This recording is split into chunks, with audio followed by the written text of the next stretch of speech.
भोलि त कलेज बिदा, भोलि त बिहान 4 बजे उठेर कलेज जान नि पर्दैन। अलार्म पनि बन्द गरिहाले। अब बिहान 10 बजेसम्म मजाले सुत्ने हो भोलि त। यस्तो जाडो छ। ल है साथीहरू, गुड नाइट है। सुत्ने है त म, भोलि भेटौँला अब। The next morning.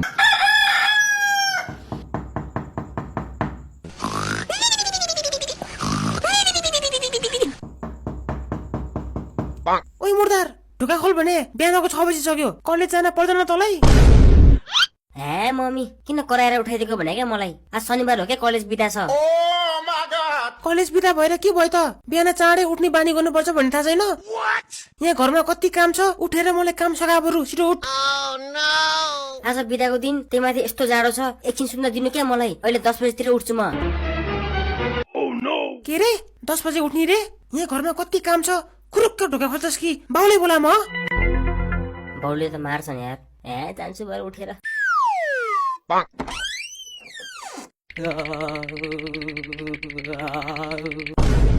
लौ न ए बुढा, बुढा यहाँ आउँदा छिटो।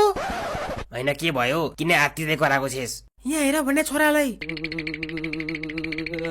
यसलाई देउता आयो जस्तो छ, जाऊ त झाँक्रीले बोलाएर ल्याइहाल। चुप्लाक, यसलाई देउता आएको होइन, यसले राक्षस आएको हो, बुझिस? राक्षस आएको रे? होइन देउता आएको त सुनेको थिएँ, राक्षस आएको त फर्स्ट टाइम सुन्दैछु त। अनि राक्षस जसरी बिहानभरि सुत्ने मान्छेलाई राक्षस नआएर के आउँछ त? ला हो र, अब के गर्ने त? कसरी निको पार्न सकिन्छ त यसलाई? अब यसलाई निको पार्न के गर्न पर्छ भनी, सिस्नो हुन्छ नि, सिस्नो हो, त्यो सिस्नो ल्याएर मुखमा हालिदिने, अनि माथिबाट पानी खनाइदिएपछि बल्ल निको हुन्छ।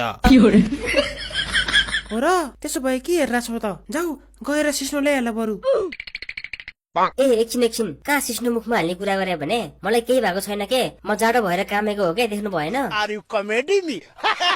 के रे, तँलाई मात्रै हुन्छ जाडो? हामी झन् त भन्दा नै चाँडै उठाइदिनुहोस्, हाम्रो त जाडो भएको छैन त फेरि। तपाईँको पो बुढी छ त, मेरो बुढी छ र, अनि त्यही भएर मलाई जाडो भएको देख्नु भएन? के रे, उम्रिन पासेन तिनपात?